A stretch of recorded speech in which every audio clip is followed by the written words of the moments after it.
everybody, welcome back to the channel. Are you tired of not cruising through your music? Are you tired of not understanding what all these notes mean? Are you tired of not understanding the different relationships in your music? Well, you might be at a knowledge gap, and that knowledge gap includes music theory. Today we're going to be talking about the very basics of music theory and how it can transform your music playing from sounding like a beginner to sounding like a more prepared learner. I really am just a dumb bunny. Music theory doesn't have to be hard. There are different relationships in this music, and it all starts with 12 notes. Let's jump in. Here's all 12 notes on the piano.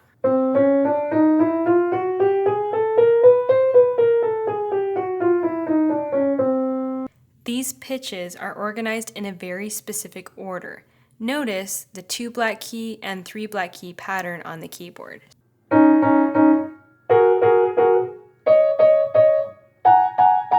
On a piano, you can find the different notes based on the combination of their black keys. So if I have a black key right here and I go to the left, I have a C, and that's only in the 2 black key pattern.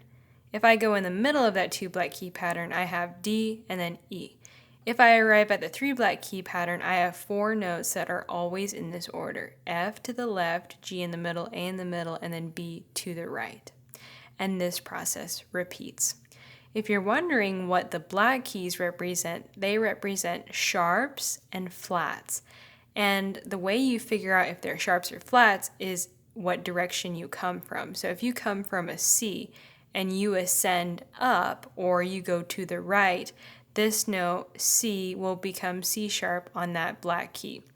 But if you go from D and you descend or you go to the left, you arrive at D flat. Notice that this is the same key. It's both C sharp and D flat, but the way you name it is based on what direction you came from, whether you ascended from C to the right or you descended from D. You would get C sharp if you ascended, you would get D flat if you descended. And this is called sharps and flats. This is a bigger representation of the whole piano. And check this out. We have our 2 black keys, we have our 3 black keys, and our 2 black keys, and then it repeats. And you have 88 of these notes. Now notice every piano has a middle, and it's called middle C. So in the middle of those 88 keys, you have middle C. And it's actually called middle C. To the right of middle C, you get treble clef, and it's referenced by this treble clef sign right here. And whenever you go to the right, you're in treble clef region.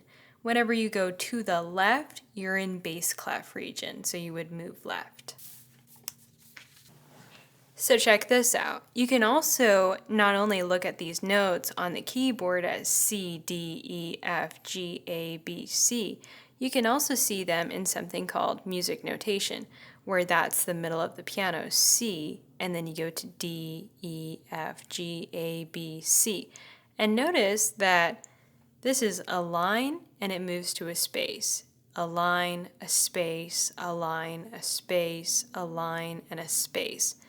This is called the grand staff, this whole music notation thing. I see 5 lines, 1, 2, 3, 4, 5, and this is where all of the notes of the piano lie in the treble clef region. And then you have these 4 spaces, so space in between these lines, you have these spaces. This is called the treble clef, this is the middle of the piano, and this is moving up, so moving up, C, D, E, F, G, A, B, C. If you wanted to be more picky, you could also do this. Here's the same treble clef, here's the same 5 lines, here's the same 4 spaces, and here's our middle C right there. And if you go up to this C sharp, or you ascend to a sharp, you would have this. The sharp is placed before the note. Then I would go to D, and I would place a D sharp right here, E, F, F sharp, G, G sharp, A sharp, B, and C. These are all 12 tones of the treble clef region. This is also known as the chromatic scale because it features every color of the piano. These all move by half steps: C to C sharp, D D to D sharp, E to F, that's a half step, F to F sharp, G to G sharp, A to A sharp, B to C. The same thing applies with bass clef. So if we move to the left, we get bass clef. It kind of looks like this frowny face. And the two dots are in between the F line. The treble clef was in between the G line. So we have middle C right here, and then you go down to B. That's the same thing as this right here. A is the same thing as this one. G is the same thing as this one. F is the same thing as this one. E is the same thing as this. D is the same thing as this. And so you proceed left. Same 5 lines, same 4 spaces. It's the same grand staff. This is bass clef. Here's the same illustration of middle C going down a half step, so B, and then since we're descending or moving to the left of the piano, we would have B flat, and that's referenced by this. C, B, B flat, A, so C, B, B flat, A, and then A flat, G, G flat, F, A flat, G, G flat, F, and so on and so forth. All 12 tones, also known as the chromatic scale, because it features every color of the piano. Did you notice that I was calling certain notes half steps? For example, C to C sharp. That's the smallest distance, or the smallest interval that we can come up with on the piano. So that's called a half step. If we add 2 of those half steps, for example, C to C sharp and then C sharp to D, we get a whole step. Here's a couple more of those examples. So if we're ascending, or we're going up, or we're getting sharps, here's a half step. D going up to D sharp, that's a half step. E to F is a little bit different because it's not the typical white key to black key, but the distance between E and F is a half step. F to F sharp is another half step. Now if we go down or we descend or go to the left, D to D flat is a half step, E to E flat is a half step, and G to G flat. Likewise, F to E would be another half step. All right, now we have whole steps. So the same thing, since these two were a half step, if we add 2 of them together, we get a whole step. D to E is a whole step. E to F sharp is a whole step. Recall that E to F was a half step, F to F sharp is a half step, and 2 halves equal a whole. F sharp to G sharp is a whole step, and A to B is a whole step. Check this out. We can take our intervals of whole steps and half steps, and we can apply them to 7 tones of the scale, of the C scale. C to D is a whole step, D to E is a whole step, E to F is a half step, F to G whole, G to A whole, A to B whole, B to C is a half. And this combo of intervals is called a major scale. It's a formula that you can use for any scale possible. So if I changed this letter to D and I went to D, I'd apply the same formula. Whole, whole, half, whole, whole, whole, half. And it would be the same major scale. Now, a different combo of intervals would look like this. Let's say instead of doing whole, whole, whole, I did whole, whole, half. So I have a whole step here, a half step here, and I get to E flat. Then I have a whole step from E flat to F. F to G is a whole step, whole step, and a whole step. This combo of intervals is called the natural minor scale. It's also C. So this is called the C natural minor scale. Let's label these scale degrees. So I have 1, 2, 3, 4, 5, 6, 7, and C is back at 1. Let's do some skipping. So I'm going to take C, I'm going to skip 2, I'm going to go to 3, which is E. Skip 4, I'm going to go to 5, which is G. So I'm going to say 1, 3, and 5. This combination is called a chord, a C major chord. So scale degree 1, which I built the chord off of, is C, E, G, or a C major triad. This is also called the 1 chord, since I started on 1.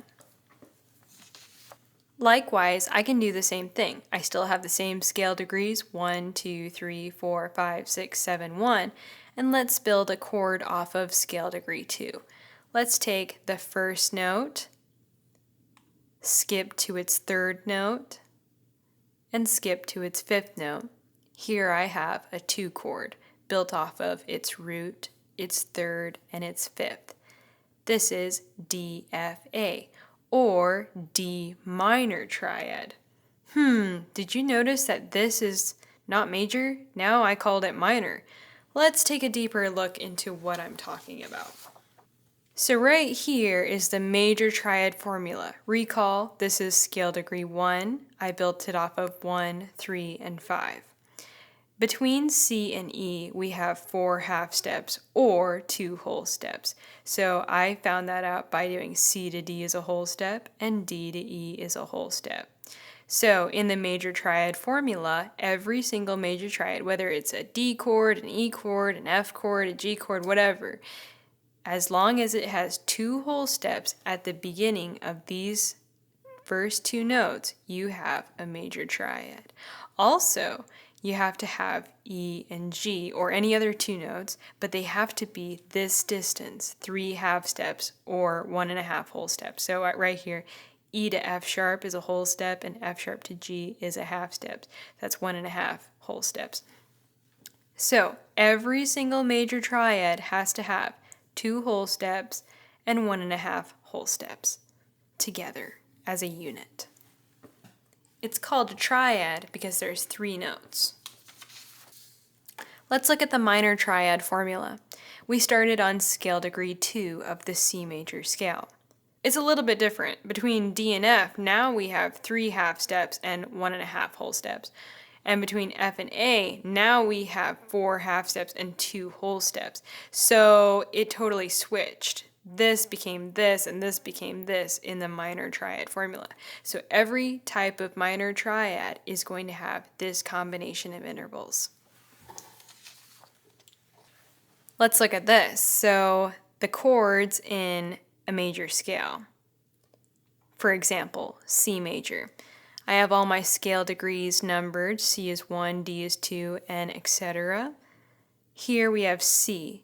Now notice I skipped, as I generally do, C, E, G, and I put them right here in this highlight. I went to scale degree 2 and I skipped again, root, third, and fifth, and I put them here. Root for E, third and fifth, E, G, B, and I did that for all of them. So on scale degree 1, I have C, E, G. Scale degree 2, I have D, F, A.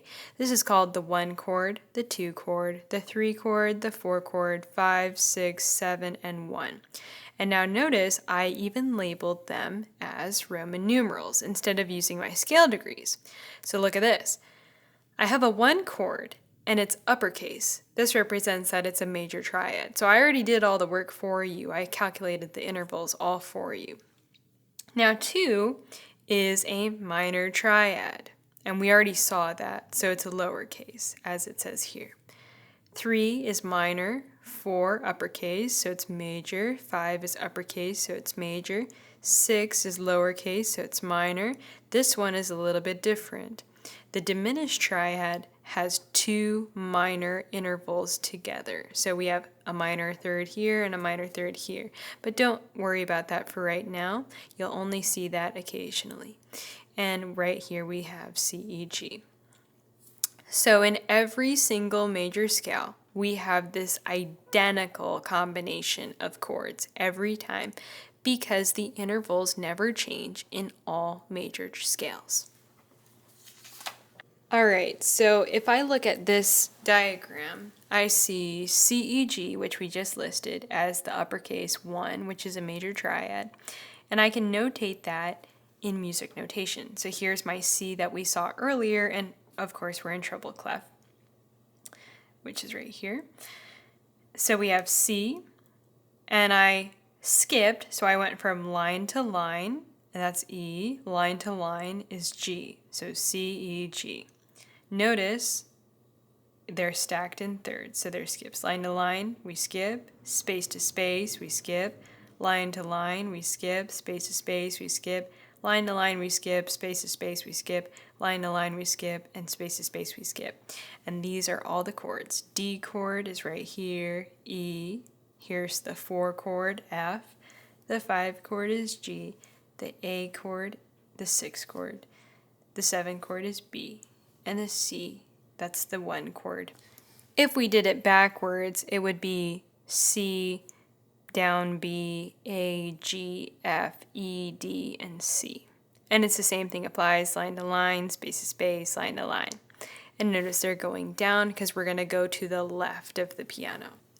A very basic common chord progression that you can use in major scales include the 1 chord, the 4 chord, the 5 chord, and the 1 chord. For example, in C major, which we've been talking about extensively, the 1 chord, if you recall, was C, E, G. And if I went 4 steps up, I arrived at my root note F, and then I skipped and skipped, right? So I got F, A, C. I went to its 5th scale degree, and then I skipped and skipped, and I got G, B, D, and now I arrive back at my 1 chord.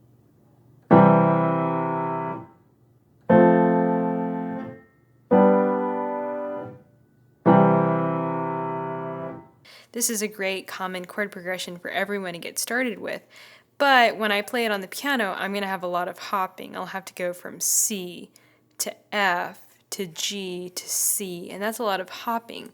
So what we can do is we can do an inversion of these different chords. So right here I said I wanted to avoid hand hopping, so we use inversions. Here's how you use inversions. I'm going to break it down. So right here I have C, E, G. This is called its root formation. It's built on its major third and its minor third. I'm going to take that C and put it on top. So now it's E, G, C. I'm going to put that E and put it on top, and now it's G, C, E. I'm going to put that G and put that on top, and now it's back to root position. So it's called root, first inversion, second inversion, and root. This is just another example of the inversions in music notation. So that C came up here. So this is E, F, G, A, B, C. That C moved up here. This E moved up to this E. 1, 2, 3. E, F, G, A, B, C, D, E. And this G moved up here. G, A, B, C, D, E, F, G. And those are our root position, first inversion, second inversion, and root. If we did that for all of the chords in this common chord progression, 1, 4, and 5, here's what we would get. C, E, G, that C goes to the top of the chord, now it's E, G, C. That E goes to the top, now it's G, C, E. And that G goes to the top, and now it's C, E, G. And we did that for all of them. This is a nice combination that you can choose from without too many hand hopping. A cool trick that you can do is to find common tones to decrease hand hopping. So for example, in C major, we have C, E, G. And in F major also has a C. So look at this. The top note is C and the top note is C. So look at this. We can have the C and the C together. So it would be C, E, G, C, F, A, and that pinky would stay the same if I chose it with my left hand.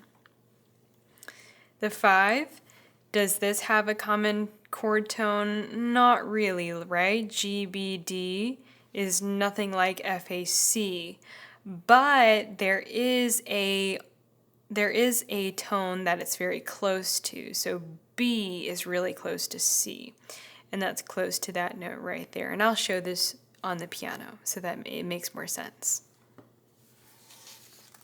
So we're going to choose the root, we're going to choose the second inversion of the 4 chord, and we're going to choose the first inversion of the 5 chord.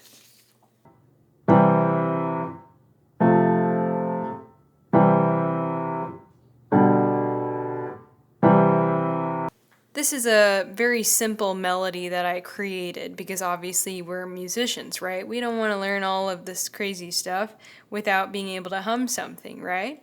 So I took my root chord of C, E, G, which we saw earlier. So just recall C, B, A, G, F, E, D, C. That's a C right there. So I'm going to write C. C chord, or the root of C major, the 1 chord, uppercase, it's a major chord. I just created a very simple melody. It's really nothing special. All I did was go up the C major scale. Cool things about melodies, they feature chord tones from their underlying harmony. So if we look at this simple melody, it's really from C major scale, but I chose it very specifically because the C chord has a C and it has an E. Look at this, my melody also features a C and it also features an E. And these are just passing tones. PT represents passing tone. They're not part of the chord, but they pass into a note that belongs to the chord, passes into something else. Here we have our 4 chord in second inversion, C, F, A. And we have F, that's part of the chord. G is not part of the chord. F is, and A is. This is the only passing tone we have. Here we have our 5 chord in first inversion. So we have G, that's part of the chord right here. B is also part of the chord. D is also part of the chord, but C is not. And then I have a C right here. This technically would not be a passing tone, it would actually be an anticipation tone. But just to generalize things, think of tones that do not belong to the chord that it's under as passing tones. So, to add interest, they also add embellishments. So passing tones are also called embellishments. You have different types of embellishments like appoggiaturas, escape tones, and other tones. Basic example, passing tones that are not part of the chord.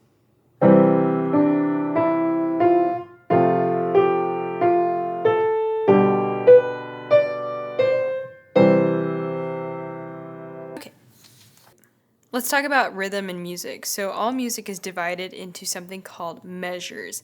And for right now, just think of measures always equaling 4 beats. So each of these boxes equal a beat. So if I clapped it, it'd be 1, 2, 3, 4. Okay? And this goes on and on. So every time we get to 4, then we start again at 1. So it'd be 1, 2, 3, 4, 1, 2, 3, 4, indefinitely until the piece ends. Here are some really common rhythms that you should be familiar with. So within this 4-beat measure, you can have a whole note sustain that whole measure right there.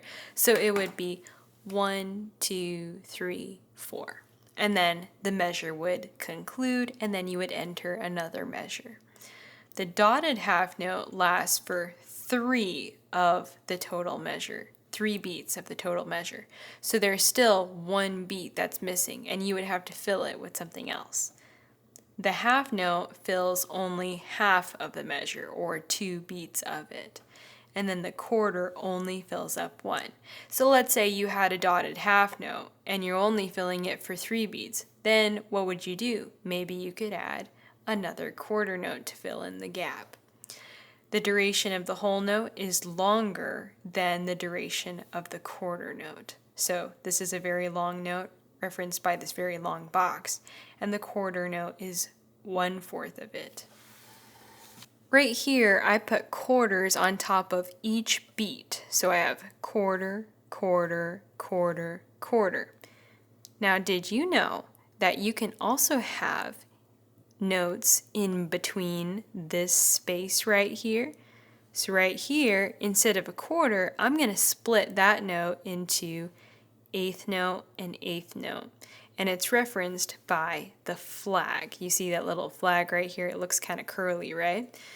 And when you go between beats, you say the word and. So it's going to be 1 and 2 and 3 and 4 and.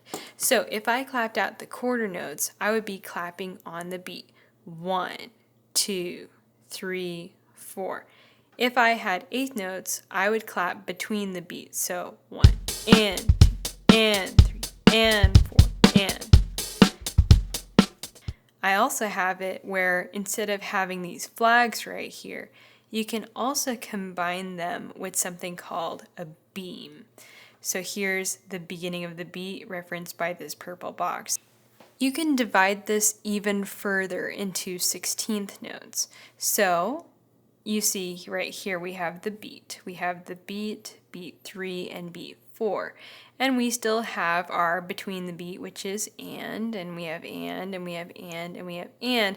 But now I split it even further, just like a ruler. You have, 1 inch, a half an inch, and then you also have a 1/4 inch, right? And so you would call these 16th notes. And notice I now have 2 flags. So it cuts it even further.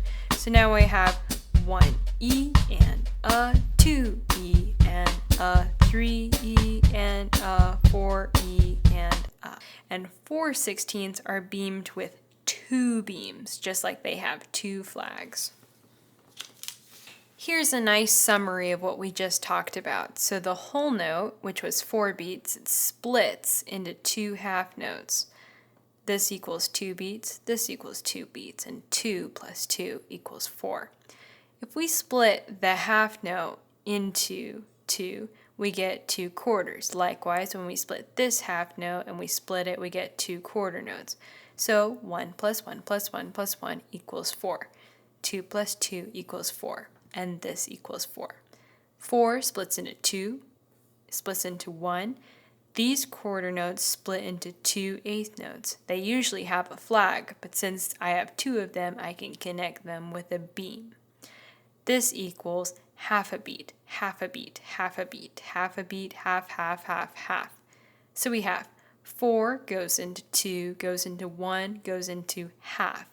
And then remember, we split this eighth note right here into 2/16ths. So now those are 1/4 of a beat. 1/4, 1/4, 1/4, 1/4 equals 1 beat. And that's why they're combined as such. They're beamed as such in groups of 4. This is grouped in 2 because 2 equals 1 beat. This equals 4, so this is 1 beat right here, and it has 2 beams, 16th note. And notice, if we even count, this is eighth. 1, 2, 3, 4, 5, 6, 7, 8. 8 eighth notes belong in a whole, and 16 16th notes belong in a whole. This is our rhythm tree. Of course, you can split indefinitely, but we're not going to do that for right now. So here's a little bit of a practice. A whole note equals 2 half notes, so 2 plus 2 equals 4. 1 plus 1 equals 2. 1 half plus 1 half equals 1. And then 1/4 plus 1/4 equals 1 half. And these are just good formulas to know. You're still here? Oh man! If you stuck to the end, congratulations! You've unlocked the very basic layer of music theory, but of course, you could learn more in 30 minutes, couldn't you? So if you like and subscribe to this channel, I promise you I'll put more music theory content on this channel to help you in your musical aspirations.